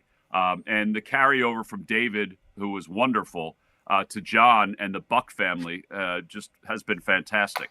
John is involved. I mean, he's a really good businessman. He made a lot of money in the tobacco industry and the hotel industry. But this is his love. I mean, he's there every single day. And he's out in the stands every single day. Guys, he goes to the 300, 400 level, talks with fans, gives out bedlam at the bank bracelets to fans, like wants to know what they like, what kind of food they like, what kind of atmosphere they like, what do they want to see differently. For us, it's tremendous. I mean, it's, this is the kind of people you want to work for on a daily basis. And, they're unbelievable. I mean, he's involved, but he's involved behind the scenes to make sure that this team is competitive. I mean, he wants that, as he said, he's been saying it for 10 years. He goes, I want that bleeping trophy back from 2008, Hey, Tom, were you at alumni weekend? I was. I mean, the Phillies sunk this low that they have Erik Kratz back for alumni weekend as one of the headliners. I mean, I'm trying to figure this one out. Like, I look at his resume and it's like, all right, there's some at-bats in there, a few homers, but man, I'm like, is this what the Phillies, I mean, was Jimmy Rollins unavailable? I'm like, he was Victorino. Unavailable. Yeah, they needed somebody that could run out to the line, honestly, because there were a lot of older fellows out there that, so they needed somebody other than Larry Boa. Kratz has been known to trip before. Exactly. Kratz has been known to trip going out there to the line. You're a TikTok guy, but we have Erik seen Kratz that video went viral. from time to time. Yes. It's not that we don't have it stored, but we do have it stored and at the ready at any time. Beautiful. I mean, Odubel Herrera wasn't available? Yeah, he's playing for the Kansas City Monarchs of the American Association. All right. Is he playing against Tommy? Yeah, he did play against Tommy. Coasty managed to get. That's Coasty's mask behind me right there, by the way. That's your favorite player.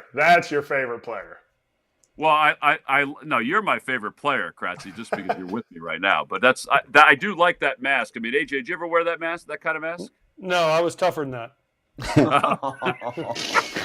Wow, you're so sweet. Well, hey, it's a Tom, good ornament to have. Yeah, I have one. Yeah, it looks good. It's cool. Yeah, they look cool. Yeah. I did wear it in the Fall League, Arizona, when they first came out. And I wore it in a game, and I took a foul ball, and the mask went, and I'm like, damn, it's like pinball in there. I'm like, I ain't wearing that. See the thing that goes flying when it hits me. I was in Toronto the first day that Charlie O'Brien unveiled it years ago. I don't know. I was there as a statistician for CBS Radio. And there was, you should have seen the crowd around him when they unveiled it. When he was like the first guy to wear one, and it was it was kind of it was painted like a hockey goalie. Now it's sort of conservative how everybody has their masks. Well, so when I was with the Twins coming up I wore it in the Fall League, and one of the scouts came out or whatever, when our coach, whoever it was, and he says, if you wear that, and Rick Stelmazik, who was our bullpen coach, and Tom Kelly, if they see you in that, you'll never make it to the major league. So take it off. It's too showy. Oh my God, that's hysterical. I mean, that's how old school when I came up. Like, we weren't allowed to wear sunglasses. No style. Only flip downs. Yeah. You know why? Because too TK had those brown glasses that he had to wear all the time, and he couldn't put anything on them to make them sunglasses. He was my counselor. He was my camp counselor in high school. I went to this camp. It was the top 50 prospects in the state of New Jersey, and he was my coach at that particular camp. And he said, "Hey, listen, I'm not going to be here next weekend because I got to go back to Minnesota for some kind of an interview for something." And that's when he was named the manager of the Twins. Wow. Jeez. Then he had to deal with AJ. Yeah. Then he had to deal with AJ. Poor guy. Poor guy. Well, you made it through. Tom, we'll get you over to Fox one day. Don't worry. He's a CBS man through and through. That's Tom, right. Awesome to have you on, man. Appreciate it. And enjoy the rest of the ride here with the Phils. All right, boys. Thank you. Appreciate it. Cheers. Great to talk to you. Tom McCarthy. You can follow him at TMacPhils. And we'll have Lance Lynn joining us soon. And let's step right to it. He knew where I was going. Let's step right into our partnership, Brock. That doesn't We all count. have the same. Oh, no, we don't have the all. Mine are upstairs. Mine are upstairs, guys. All right. Because you use them because they're so awesome. I actually did wear you. That's why I don't have the other pair today. What? I've been using them. In the car? Do you have them in the car? I took a walk. I walked to Those are Starbucks and I wore the them. ones Scott had. Those are the ones I wear. I wear those every day. You're such a millennial. Walk to Starbucks. Yeah. Those are good. He walks to Starbucks. Wait, I'll do the impression in his Shady Rays. He walks to the Starbucks like this. No, I have a big bucket hat on. Big bucket hat. So no one recognizes him. That's Exactly. that's exactly. Because he's showy. No pictures, Yep. all right? Mayor of Orlando. Not people walking. No, in I'm each- not signing any autographs for you kids. Not today. Not today, kids. No oblong glaze today, kids. Oh, well, for more info on Shady Rays, of course, as we mention always, if you don't love the pair that you get, you can exchange for a new pair or return them for free within 30 days. So there's no risk when you're looking online. And the website is shadyrays.com. The code is FOUL, FOUL, for 2+ pairs of polarized sunglasses, getting you 50% off those 2+ pairs. When you use the code FOUL, try for yourself the shades rated 5 stars by over 250,000 people. Let's get into some prospect talk. Well, we have a little time before Lance Lynn joins us. Jordan Lawler is going to make his debut for the Arizona Diamondbacks. On many lists, he's a top 10 prospect in the sport. He's been talked about a lot for a number of reasons, but let's go to the expert first. Baseball America's JJ Cooper, our friend, with a little scouting report. JJ, what do you got? Thanks, Scott. When the Diamondbacks picked Jordan Lawler, 6th overall in the 2021 draft, they hoped that they were getting their cornerstone shortstop of the future. And here we are. He's only 21 years old, and he's already in the big leagues. That's impressive, but more importantly, that's the signs of a prospect who ends up being a cornerstone type player. That's what Lawler could be. He is a shortstop who could help both offensively and defensively. He had a slow start this year, but he's really picked it up. Played in a couple parks that are very nice to hit, Amarillo and Reno. The thing that also stands out about Lawler is, could he end up being the best shortstop in Diamondbacks history? Now, that's no slander against World Series champion Tony Womack. We're not trying to pick on Stephen Drew, Nick Ahmed, Gerardo Perdomo. But the Diamondbacks are an expansion team that hasn't had a whole lot of shortstops who can contribute on both sides of the ball. That's what Lawler can do. We'll see it a little bit this year, and we'll see it even more in 2024. That's awesome. And hey, the Diamondbacks are in the thick of it right now. Marlins just took a couple injury hits too. They had a nice series, or they're having a nice series against the Dodgers until they lose tonight, which is, Brock Star and me's pick. But they lost Nick Sandy Ahmed, Alcantara, man, I feel bad for him. and Jorge Soler. But here comes Jordan Lawler. Why do you feel bad for Nick Ahmed? Dude, you didn't see his emotion when they told him he was DFA'd? He was balling, man. But I'm saying he had a I know, but you still great like career, when that run. point comes. Yeah. I mean, Kratz has been DFA'd. Brock probably never was, but I was. No, I was. Milwaukee And they- Brewers. And they got come me. in and tell you, but especially for him, he's been there for a long ass time, man. And that they tell you that. I mean, it's good. It's a gut punch for real. Mm-hmm. It's real. I don't know how much I can trust that guy. What was his name? The guy we just listened to? JJ Cooper. JJ. Why JJ don't you Cooper. trust JJ? Well, I'll tell you why. Because he had a ton of books behind him, and I didn't see backup catcher at all. That's why I do trust him. So I don't know how much I can take him for his word if he doesn't have Kratz's book back there. Ooh, But, he's fresh. you know. He's fresh. I like it. Well, He's JJ already- knows his shit. He's already read it because he Okay. came with us to the All-Star game, and he was hanging out with us at the All-Star game, unlike somebody in this screen. Yep, True. exactly. Sorry, man. Some of us sat in the casino for the All-Star game for like 8 hours. Couldn't even get no food. That's just not true. That was true. We got some good drinks. Anyway, I mean, Scott paid for it too, which was unbelievable. it's not unbelievable. I paid for every single thing. Shoot, I didn't know Scott was Look, paying. I would have Oakland A's come. shirts. Yeah, exactly. Exactly. I pay for a lot down here in Orlando. It's pretty cheap living, I must say. Anyway, Jordan Lawler is ranked by most publications as one of the best prospects. Like JJ mentioned, I mean, he's young. He's 21 years old. He's obviously, you'll get some instant offense potentially and defense, all-around player. I mean, that's the thing for Arizona, and this is superstar potential. It's all the tools. It's superstar potential, and we're seeing that, quickly nowadays too, right? Like, we used to go, oh, wow, he's 21, or like Dominguez, he's 20. That's happening everywhere now. And again, I keep hammering this, Kratzy, because I believe in it. I think that front offices are caring less about the mental state of the player. They also feel like they're more prepared. A lot of them going through all kinds of showcases and also playing in ballparks and other kind of all-star events. They just feel like they're ready. They come up, and Oh, if they're not, they send them down. Okay, all good. I think they talk to the players more. I think the good organizations are more communicative. I think they are very prepared as players, like you said. Like, they're playing way more games. Even AJ, who grew up in Florida, even though he was born in New York, it doesn't count. He played a ton more games than I played when I was growing up. And these kids play more games than AJ played. So you're just more prepared for this stuff. But when the Diamondbacks call someone up and you look at his stats, 20 homers, 36 stolen bases, like, you look at it and you're like, oh boy, like a Diamondbacks player with power, plays a premier position, and he runs like everybody else, you just assume this guy's going to plug and play. He's ready to go. He's in a playoff chase too. I mean, how many times do you see that when teams are looking to make the playoffs and they plug in a prospect? I think it's this just shows me that they really are really, really high on this guy. So the Yankees have plugged in Jasson Dominguez and Austin Wells then? Like 2 months ago? Earlier? Yeah, because they've come up and, I mean, Austin Wells hasn't been as good, but Jasson Dominguez has come up and, I mean, he's just hit homers for him, big homers, and he did the whole 18. He wasn't ready. He was hitting like 245 in Double-A. Then he got hot. So what made him ready? He got hot for a week? He got hot, and they started losing. Okay. There was a spot for him. Way different environment. No, I agree. Bunch of Yankees fans on Twitter were tweeting about him coming up, so they had to call him up.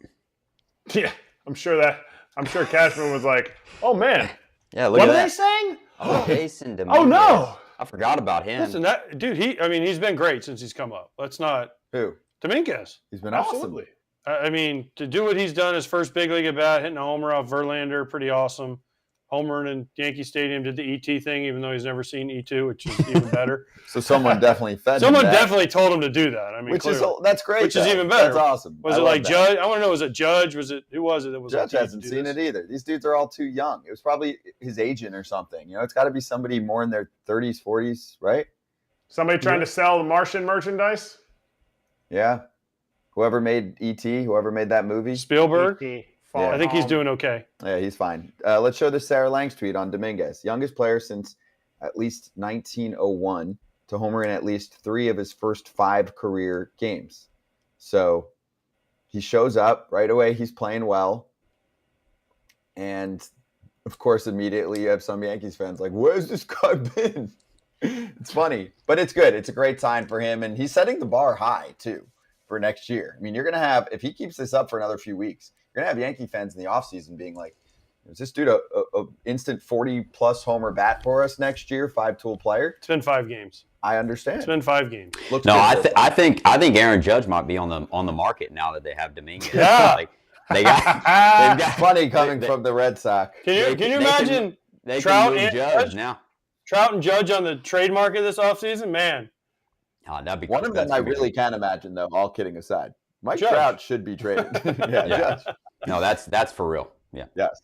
All right, so a couple things. First off, a reminder to everyone, yesterday was our first day on AMP. And if you don't have it, you can get it. It's free. And then follow us at Foul Territory. And later on, you can request to join the show as a caller. So we'll get to that at the end. Before we get to Lance Lynn, you ready for some Immaculate Grid? Let's bring it back. Run the gorgeous open. Oh, beautiful. Yes. I love it. Who's that loser not in a uniform? What a chain. Kipnis has me beat in that department, though. All right, well, let's see what we're working with today. And there have been fans apparently calling out like certain broadcasters. Like, I don't know if you saw, I didn't get to read the story yet, like saying Bill Simmons cheats on Immaculate Grid. I didn't get to read it yet, but I'm like, again, let's just hope, guys, it's for fun. Okay, Yeah. we're having fun. It's all here. fun. Why are you like accusing people of cheating on a game? So let's relax. The timer's bottom right corner of the screen. It has 5 minutes. Let me just read what we're working with, and then we'll start it. Across the top, Tigers, Mets, 40-plus save season for pitching. And actually, I just thought of an idea. One of our regulars we should bring on to play with us sometime. Who? I don't know, like Stripling or somebody that's played. Oh, you mean a player? I thought you meant Yeah. someone in the chat. Yeah, not Lynn, but someone else. We got too much to get to with Lynn, but I'm just throwing that out into the world. Okay, left side: Angels, Padres, Yankees. Are we all ready to play? We're just trying to do this fast, huh? No, not. You don't have to beat a time. You don't have to beat a time. You just we need to get this done before 5 minutes so that we're not dilly-dallying for 20. Okay. Mm-hmm. All right. Ready, set, let's play. Who has names for us? Who wants to start? 40-plus save season, Yankees, Mariano Rivera. No, we're it's not too doing high. that, Brock. What you said? You were trying to finish this in 5 minutes. Yeah, but we also want like a decent Five's a score. long We want to do well. Who cares? Did Wetland? I was thinking more of like Chapman, Wetland. Who was before Wetland? Did like Goose Gossage save 40 one year? It's too far back for me. Look, you guys wasted 30 seconds. We're We could fine, already had dude. one. We got time. You don't know how to manage. You never played with the pitch clock, so you don't know. That's true. Great point. All right, so what are we going? Ari on here said Rafael Soriano, 40-plus. I like that one. For the Yankees? Yeah. Did he? Let's do it. Okay. Love 9? that one. What is that, 9 or 5? San Diego Padres, Trevor Hoffman. There we go. Oh. I can't even think of another closer for the Padres. Houston Angels, Street? Troy Percival. No, I'm thinking Angels. Donnie Moore. Remember him? For the Angels? Yeah. Did he get 40-plus? I don't know. Yeah, but you got to be careful. I mean, here. I'm just not throwing out trying to take names now L's. that Donnie Yeah. Moore gave up the homer to Dave Henderson. Remember? Then he bad things after that. I don't know enough about him, but Houston Street? Houston Street's Is a good that too one. easy, though, for No, I don't think Padres? so. Padres or Angels? Didn't he do it for the Angels too? I thought he did it. I thought he was the only guy to do it for 3 teams. Put him on both of them. Heath Bell? Heath Bell? Who's more rando? Houston Street, right? Yeah, I get. Yeah. All right, Not let's do 100% he did it, but I know Trevor Hoffman did. So great answer, Brock. Thank you. Houston Street. Thank you. All right, I'd already be. Okay, I'd already now be we done do with have it, to Rich. start moving because we're at 3 Yeah. minutes and we've done one player. So We're doing Houston Street. we Did not just get it. fucked up. All right, I quit. I'm rage quitting. Did you do it on San Diego? All right, Tony Yeah, we Phillips is Detroit Anaheim. This is bad. Don't put this one on TikTok. Okay, Tony Phillips. Let's start moving quickly. Great. 0.7. Nice. What else we got? Padres, Did we do Tigers? LaTroy Hawkins For which one? for Angels? Mets Yankees would be. Todd Frazier is the one that comes. I mean, All right, let's do Todd. we got to do Todd, The right? Todd father. Yeah. I have a dude for Mets Padres. Tony Clark, Yeah, I was going to say Tony Sure. Clark. Tommy Pham. or he could be Detroit Yankees too. He could be Detroit Yankees. That's where I was Detroit thinking. Padres too. Which one? Mets. He's very Detroit. I don't want to touch Okay, him on Detroit. Mets. Okay. Yeah. By the way, Todd Father, solid. That was fine. Whoa! Is that Point 0.1? 0.1, Tony. Let's go. Detroit, San Diego. Geez, I don't even know. I'm gonna go to a fan. Ari, Tyson Ross, Padres, Oh. Tigers. Forgot he pitched for the Tigers. That's a good one. And AJ Early said Pete Incaviglia. Did I say that right? Incaviglia. Incaviglia. All right, I'm too young. For which one? For Detroit Tigers Yankees? and Yankees. Okay. Inky played for the Yankees? I don't know. Dude, he went right from college to the AJ's big leagues and usually hit pretty bombs. good. That AJ, Yeah, he not did. this AJ. He had like 49 homers with the -5s at Texas. No, Oklahoma State. Pete Incaviglia. Oof. Whoa. Is that 0.08? Oh. .06. Did Brendan Donnelly have? Did he have 40 saves? No, because they had K-Rod. Oh, and I was gonna say Troy Percival too, but they had K-Rod. Percival is the only one I can think of other than K-Rod. Yeah, I said Percival 4 minutes and 30 seconds ago. So All right, well, make a decision. Percival. We only got one guess. Which one do you Already think's going to lost. be So lower? don't be so mad, Brock. I get mad once we get one wrong. I just feel like Yeah, nothing, you rage quit. nothing You in want life to unplug matters. it and All right, restart Yankees, it. Angels. Yeah. Or Mets, Angels. LaTroy Hawkins. Did he pitch for the Angels? Wait. Eddie Murray. Eddie Murray. Who did he said play that. for? He played for both? All right, put Eddie Murray. Playing for the Mets? A lot of our fans are saying go Curtis Granderson. How'd we do here?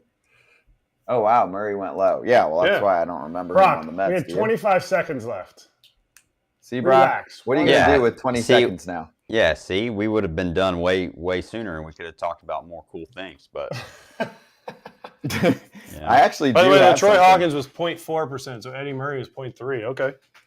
Good job, everyone. We're going to play this at least a few times a week. So if you want to be involved in the chat, you can. And we'll always use a few of your answers. We actually need some more help because we missed on one. Trevor Hoffman, 76%, just FYI. 76%. So it's the same as missing one. Yeah. Well, you would have saved 24 points. Can I read something for you from Britt Giroli? Yeah, sure. On Twitter. Voice. Okay. So she said, wait, where is it? Developing story. Steven Strasburg's retirement press conference slated for this Saturday has been canceled. What? Multiple sources say. The plan was to honor him and retire his number, but the Nationals have changed course. It was the Nats who approached Strasburg about retiring and paying him the full amount of his contract. Sources briefed on the matter say the team wants to change the terms. And remember, 7 years, $245 million after that 2019 World Series. He has nerve damage, and this is on her tweet. He's 100% disabled, offering a gracious retirement ceremony, and then trying to change the terms is something. What? Okay, I'm just going to start with this. Is he a retirable number guy? Well, is it retirable number? Are they retiring his number? That's what Scott just said. I know, but No, I did not. Did you? Yeah, you You did just said that. What? You said they're retiring his number. Did you read Oh it? my or God, did is he you- a retirable Ceremony. number guy? No. No, you guys are high. You I did said say it. Rewind the tape. Strasburg's I've never done retirement drugs press before, so that would be conference- tough. Yeah.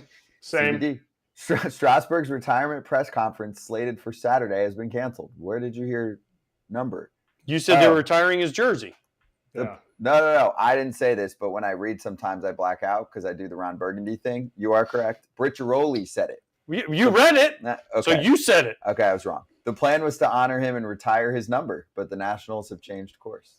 They were going to retire his number now, right? When he announces it? Don't you usually do that later on and you bring it back and you sell tickets off? Unless you're Harold Baines, you get your number retired while you're still playing.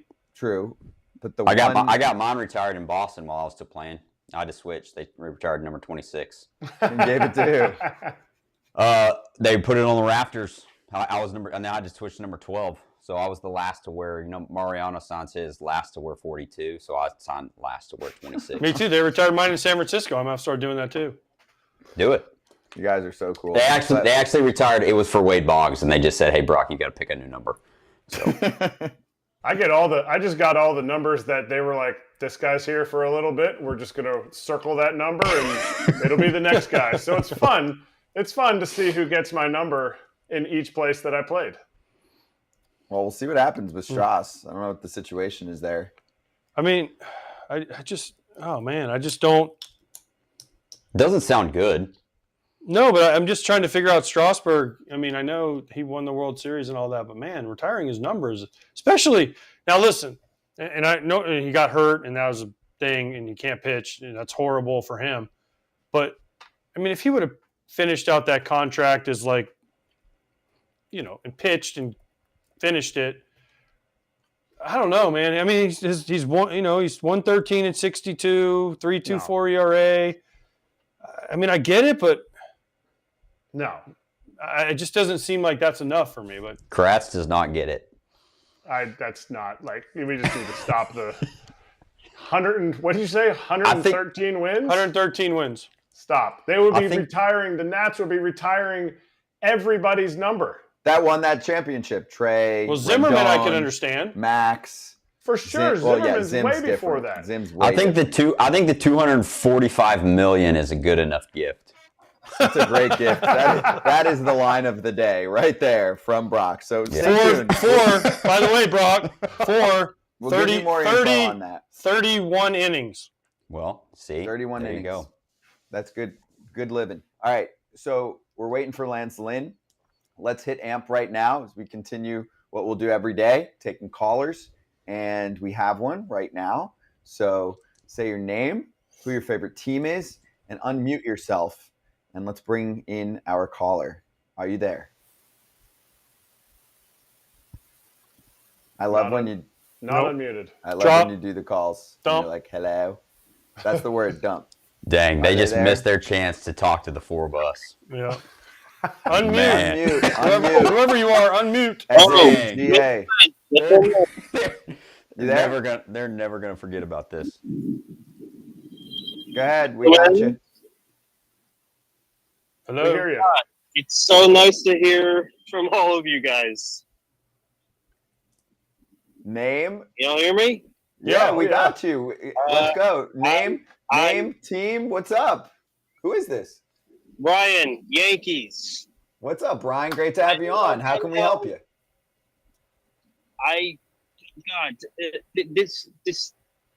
This team, I don't know.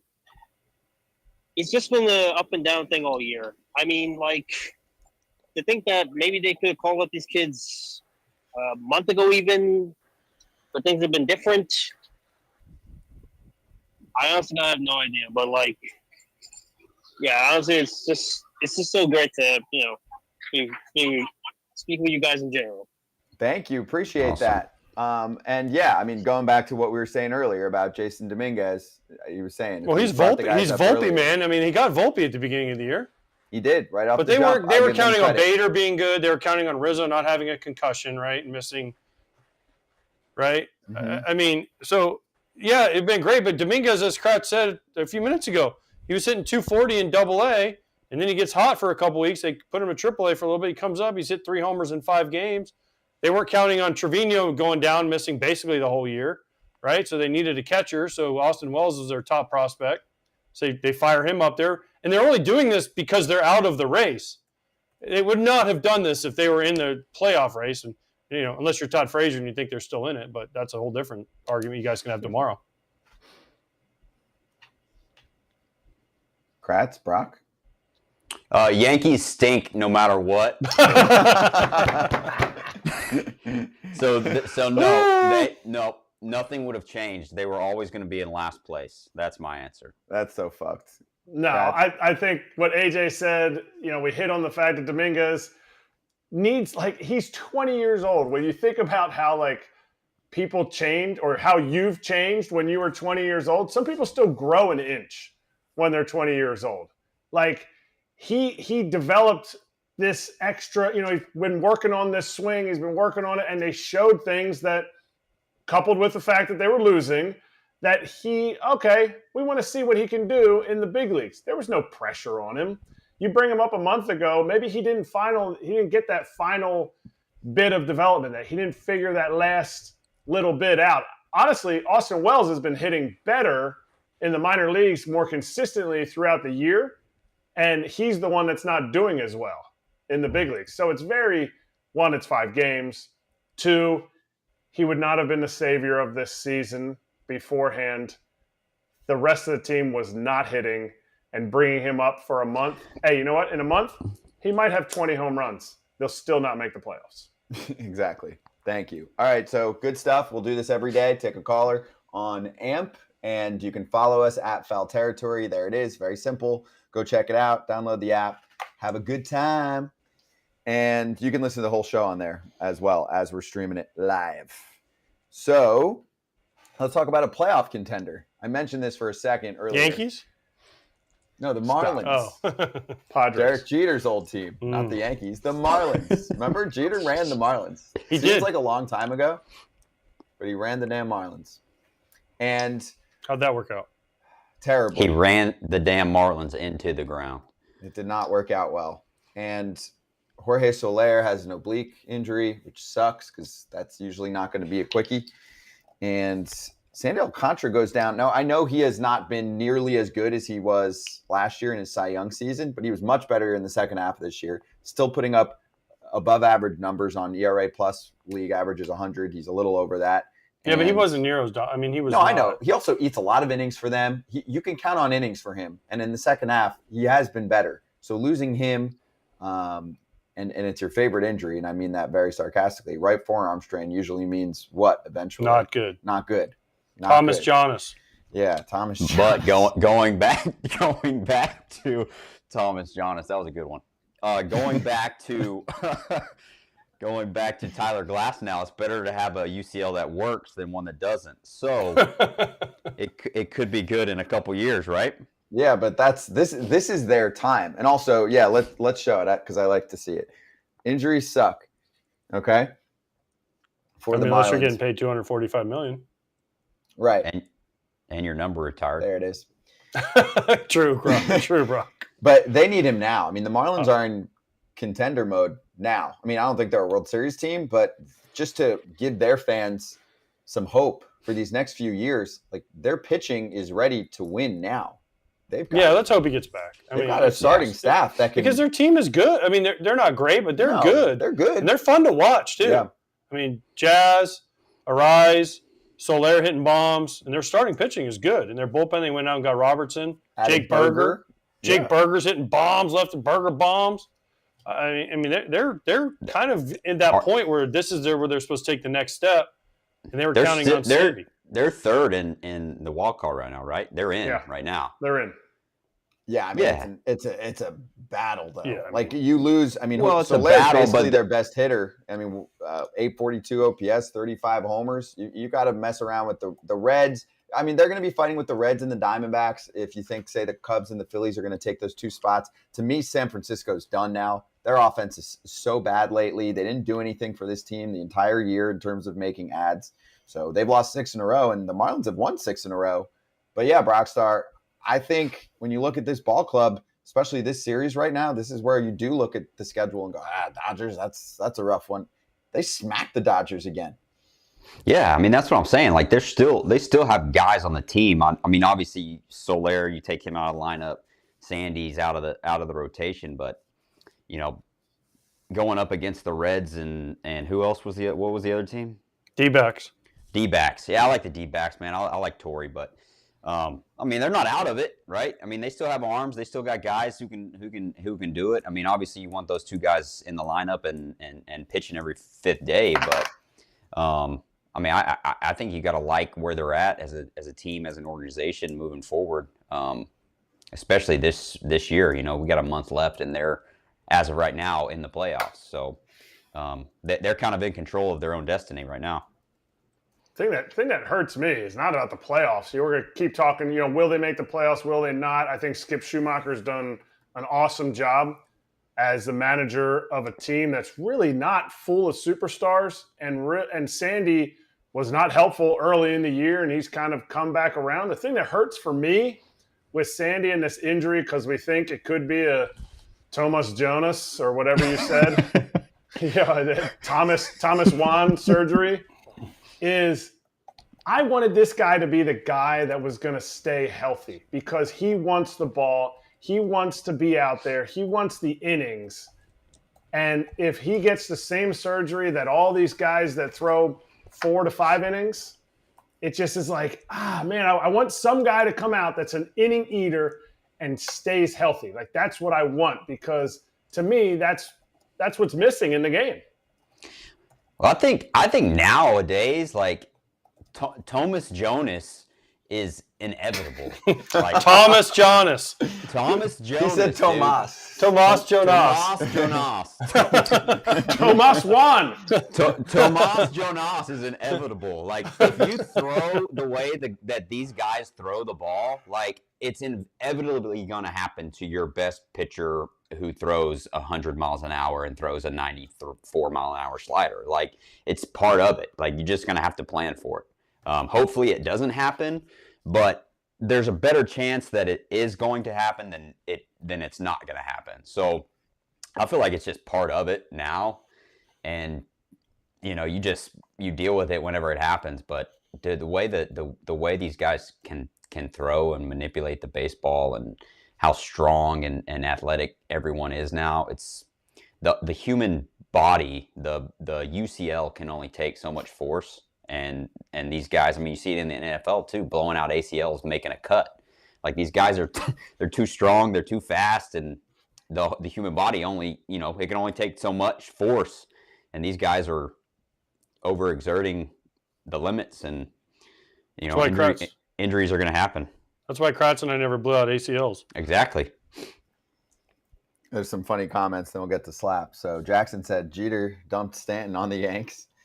Frankie Baseball, if you watch the Jeter 30 for 30 produced by Jeter, it was not his fault. I am so Is that out Scottie on that. Pippen in the chat on the Bulls thing? I am out on, I love the docs, but the ones that have like the people that it's about, like basically putting them together, I'm so out on that. You There's mean the so many Swamp of them. Kings? And I Urban didn't Meyer? see that yet. And Urban Meyer? Did they put it together? I mean, I didn't see it. It was so I all know about. nothing. I mean, Urban Meyer. They didn't touch a lot of the. Yeah, I mean, it dude, said I'm untold so stories. out I on was that. waiting on the.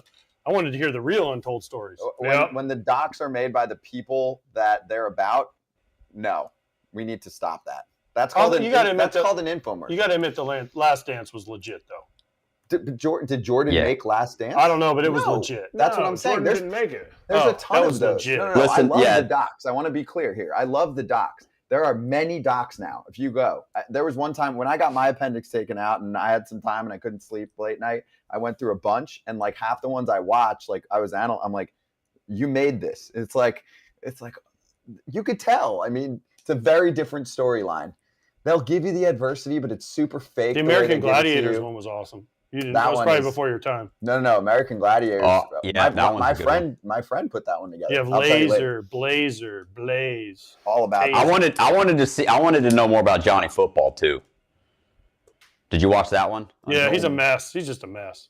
I love, you know, the best part of that was everyone thought my family was rich, so I just rolled with it. They were roll with it. He's like, just roll with it. Yeah, we just roll with it. People were giving me money. Well, how does he have all these things? Well, my family has oil money. He's poor. Family had no money. He spent Johnny Football. Yeah. Because him and his buddy were like, how are we going to explain all this money? And they're like, we're just going to tell everyone my family has oil money back wherever he was from. That is and hilarious. people just bought it. He's just spending money left and right. I remember too that I believed it. I said that. I was like, yeah, his family's rich, you know. Nope. That is Johnny good. Football. Johnny Football. All right, let's slap hands, baby.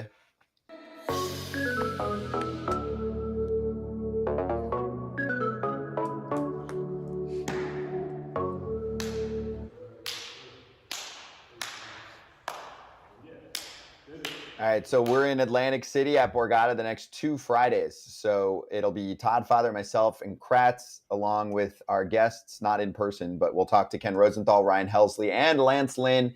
Apologizes that he had to wait. He'll swing back on tomorrow. You know what? He was avoiding me after he pitched last night. Well, Luke said Lance is a no-show like his last 2 starts for LA. I'm like, Luke, come on, Luke. You know why Lance was avoiding me? What did he have, knew. 3 or 4 starts that he was it's like 5 great ones to sick? start. I'm like, come on, relax. And people are hard on Lance Lynn's performances. It's tough. And some people want to know what your shirt is, Brock. Oh, War Stick Bat Company out of Dallas, Texas. Nice. Ian Kinsler's part investor. Just good buddies of mine. There you go. Send me some merch. Tell Kinsler, I like it. Send me some merch. They stuff. sent me a snowboard that I got to learn how to snowboard. Wow. Yeah. So good stuff. All right. Good, Tell Kinsler to hit us up. Yeah, tell Kinsler to send me some stuff. I mean, I've asked him for years. Little ball marker, good little War Stick ball marker to mark your balls right next to the hole.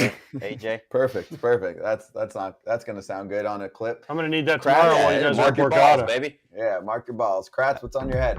With a War Stick. The old BP top. The old BP top from the Iron Pigs. I told you I found some Iron Pig Jones. With the old underwear hat. Whoop, whoop. That's great for these big noggins. What was it? That was 2000. What was that? 2012. 11. 11. Damn. Boom. We will see everyone on Friday in Atlantic City at Borgata for a little FT live action, and maybe we'll announce how we have a very big week coming up. We're hitting the road soon. See you Friday, peeps. Thomas Jonas. What a Tomas Jonas.